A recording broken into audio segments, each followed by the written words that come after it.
Real talk sa construction. Ito ang pinakadelikadong linya sa site. Plano lang po sinunod namin.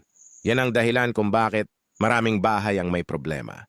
Kasi may mga tao sa construction na trabaho lang ang iniisip. Hindi responsibilidad. Real talk. Hindi excuse ang plano para gumawa ng mali. Kung nakikita mong mali na sa actual, pero tinuloy mo pa rin, hindi ka sumusunod. Umiwas ka lang sa accountability. Hindi robot ang worker. Hindi robot ang foreman. Hindi robot ang contractor. May utak ka. May mata ka. May experience ka. Pero bakit kapag obvious na ang mali?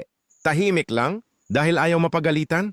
Dahil ayaw madelay? O dahil basta bayad ka lang? Ito ang totoo. Ang magaling na tao sa site, hindi yung mabilis gumawa. Yung marunong huminto kapag may mali. Yung may lakas ng loob magsabi, "Sir, hindi tama ito."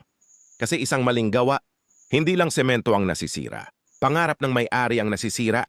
At kapag bumigay ang structure, walang magtatanong kung sino ang tahimik. Lahat damay. Sa construction, hindi sapat ang marunong sumunod. Kailangan marunong manindigan. Dahil ang totoong profesional, hindi tagasunod. Tagapangalaga ng kalidad. Walang ipinanganak na expert mason. Lahat nagsimula bilang baguhan. Tagabuhat. Tagahalo. Tagasunod. At minsan tagamasid lang.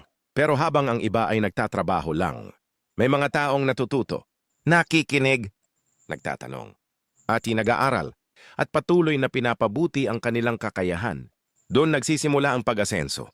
Hindi sa swerte, kundi sa disiplina, karanasan.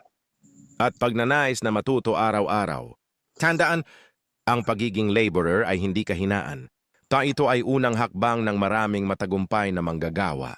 Kaya kung nagsisimula ka pa lang ngayon, huwag mahiya, huwag sumuko, at huwag tumigil sa pag-aaral. Dahil ang baguhan ngayon ay maaaring maging foreman bukas, contractor sa susunod. Kaya ikaw, ano ang una mong naging trabaho sa construction industry? Comment mo sa baba. Follow para sa totoong usapang construction, diretso, totoo at walang bulahan.